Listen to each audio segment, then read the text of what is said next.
একটা সময় ছিল যখন আমি নাস্তিকতার ফাঁদে পড়ে গিয়েছিলাম। প্রায়শই মুসলমানরা জিজ্ঞাসা করতে ভয় পায়, কেউ ফতোয়া না দিয়ে দেয় যে আমি কাফির হয়ে গেছি। একটি প্রশ্ন রয়ে গেছে। তখন এই প্রশ্ন আমাকে খুব চিন্তিত রাখত।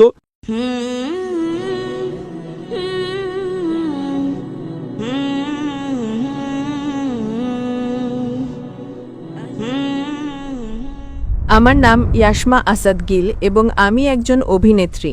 একটা সময় ছিল যখন আমি নাস্তিকতার ফাঁদে পড়ে গিয়েছিলাম, যখন আমি আমার স্নাতক করছিলাম। কিন্তু আলহামদুলিল্লাহ আপনার ভিডিও এবং আপনার লেকচার শুনে আমি আমার ধর্মে ফিরে এসেছি এবং আমার বিশ্বাসকে আমার কাছে ফিরিয়ে দিয়েছে। তাই এর জন্য আলহামদুলিল্লাহ। এবং আমার দেশে, বিশেষ করে আমার শহরে আসার জন্য আপনাকে ধন্যবাদ। তো প্রশ্নটি হলো, যদি আমি কিছু ভুল বলি তবে আমাকে ক্ষমা করবেন, কারণ আমার জ্ঞান অনেক সীমিত। কিন্তু যখন আমি গবেষণা করছিলাম তখন বাকি সবকিছুই আমি বুঝতে পেরেছিলাম, কিন্তু একটি প্রশ্ন রয়ে গেছে। সেটি হলো এই যে পূর্বনির্ধারণের ধারণা এবং তারপর আমাদের অর্থাৎ মানুষ এবং জিনদের স্বাধীন ইচ্ছাশক্তি থাকার ধারণা, তাই না? তো যদি সবকিছু আগে থেকে লিখে দেওয়া হয়ে থাকে, যদি সবকিছু পূর্বনির্ধারিত হয়, তাহলে এই যে ধারণা যে যদি একজন চোর কোথাও চুরি করে তাহলে সেটা কি আগে থেকেই লেখা ছিল না? তার জবাবদিহিতা কি স্বাধীন ইচ্ছাশক্তি অনুসারে? বোন একটি গুরুত্বপূর্ণ প্রশ্ন জিজ্ঞাসা করেছেন এবং তিনি বলছেন যে তিনি আগে একজন অভিনেত্রী ছিলেন এবং নাস্তিকতার জালে ফেঁসে গিয়েছিলেন এবং আমার ভিডিও এবং লেকচার শোনার পর আলহামদুলিল্লাহ তিনি দিনের দিকে ফিরে এসেছেন এবং আল্লাহ সুবহানাহু ওয়া তাআলা তাকে হেদায়েত দিয়েছেন। আমি আপনাকে ধন্যবাদ জানাতে চাই যে আপনি ফিল্ম ইন্ডাস্ট্রি থেকে ফিরে এসে সঠিক পথে এসেছেন। এটা খুব কঠিন। যদি মিডিয়ার জালে কেউ ফেঁসে যায় তবে বেরিয়ে আসা মুশকিল, কিন্তু আল্লাহ তাআলা অনেক মানুষকে হেদায়েত দিচ্ছেন, আপনাকেও আল্লাহ হেদায়েত দিয়েছেন। তার মূল প্রশ্ন হল তাকদীর সম্পর্কে, নিয়তি এবং স্বাধীন ইচ্ছা শক্তি নিয়ে, যে যদি আল্লাহ সুবহানাহু ওয়া তাআলা আমার তকদিরে লিখে দেন যে আমি মদ পান করব আর আমি মদ পান করি, তাহলে দায়ী কে? আল্লাহ? নাউজুবিল্লাহ। এই প্রশ্নটি খুব সাধারণ, কিন্তু প্রায়শই মুসলমানরা জিজ্ঞাসা করতে ভয় পায়, কেউ ফতোয়া না দিয়ে দেয় যে আমি কাফির হয়ে গেছি। আল্লাহ সুবহানাহু ওয়া তাআলা কোরআন মাজিদে মানুষকে প্রশ্নোত্তরের জন্য উৎসাহিত করেন। তাই কোরআন মাজিদে আপনি পড়বেন ৩২২ বার ৩২৩ বার বলা হয়েছে কুল, কলু, এবং ৩২৩ বার আল্লাহ বলেন কুল, তাদের বলো। অর্থাৎ কোরআন মাজিদে একটি প্রশ্নোত্তরের বই। ৩২২ বার জিজ্ঞাসা করা হয়েছে এটা কি প্রশ্ন, আল্লাহ বলেন কুল, বলো। তারা জিজ্ঞাসা করল আল্লাহকে, কুল হু আল্লাহু আহাদ।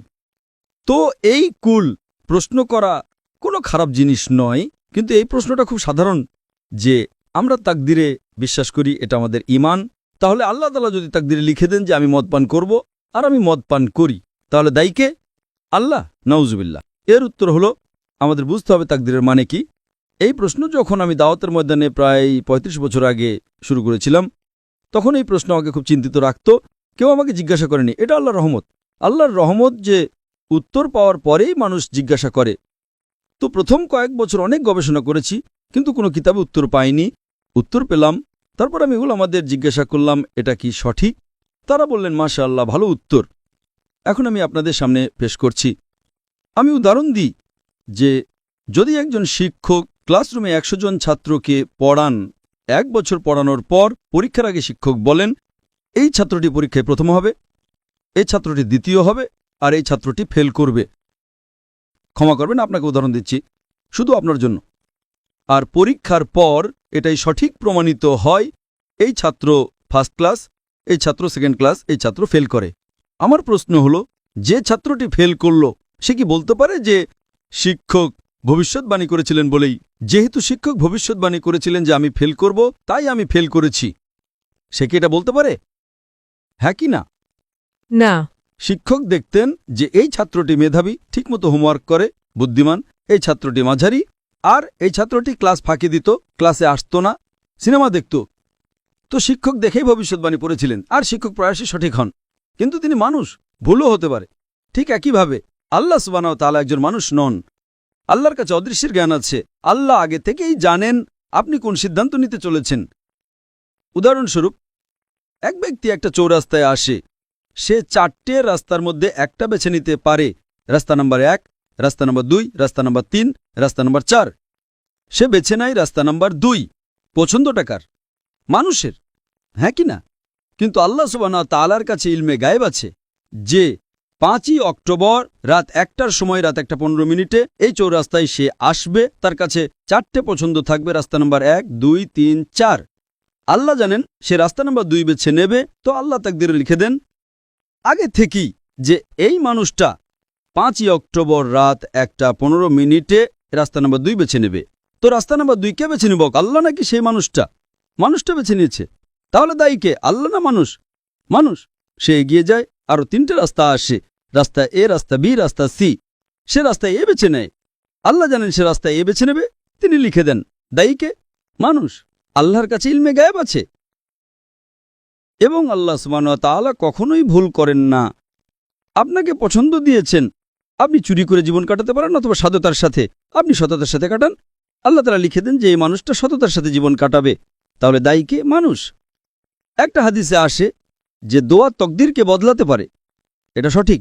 উদাহরণস্বরূপ, আপনি পরীক্ষায় বসেন, আপনার পরীক্ষা খুব খারাপ হয়, আপনি জানেন ফেল করতে চলেছেন, আপনি বাড়িতে এসে দোয়া করেন, হে আল্লাহ আমাকে পাশ করিয়ে দাও।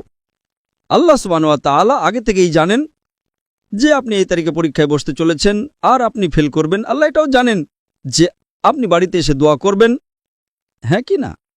আল্লাহ এটাও জানেন যে আল্লাহ দোয়া কবুল করবেন কিনা। আল্লাহ দোয়া কবুল করে নেন।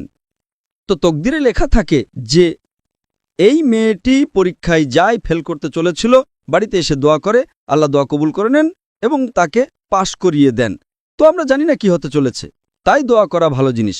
তাই আল্লামা ইকবাল বলেন, खुदी को कर इतना बुलंद कि हर तकदीर के पहले खुदा बंदे से खुद पूछे तेरी रजा क्या है। सुभान अल्लाह। তো তকদিরের মানে হলো আল্লাহ সুবহানাহু ওয়া তাআলা আপনাকে ইচ্ছা শক্তি দিয়েছেন 100% না 95, 98। আমি চাই আমি পৃথিবীকে ধ্বংস করে দেব, আল্লাহ তা করতে দেবেন না। কিন্তু আল্লাহ আপনার পছন্দ আপনার উপর ছেড়ে দিয়েছেন, আপনাকে হেদায়েত দিয়েছেন কোরআন এবং হাদিসে। আপনি অনুসরণ করবেন কি করবেন না সেটা আপনার উপর স্বাধীন ইচ্ছা শক্তি আছে। কিন্তু যদি আপনি কোনো ভুল করেন আপনি দায়ী, আপনি কোনো ভালো কাজ করেন আপনি দায়ী। তো এই জন্যই তকদির সম্পর্কে আল্লাহর ইলমে গায়েব আছে। তো যে কোনো ভুল কাজ আপনি করেন আল্লাহ আপনাকে দিয়ে করান না। এটা যদি আপনি বুঝে নেন তাহলে ইনশাআল্লাহ আপনি কোরআন মাজিদের শিক্ষায় আমল করবেন এবং ইনশাআল্লাহ আপনি জান্নাতে যাবেন। আশা করি উত্তরটা পেয়েছেন। আপনাকে অসংখ্য ধন্যবাদ।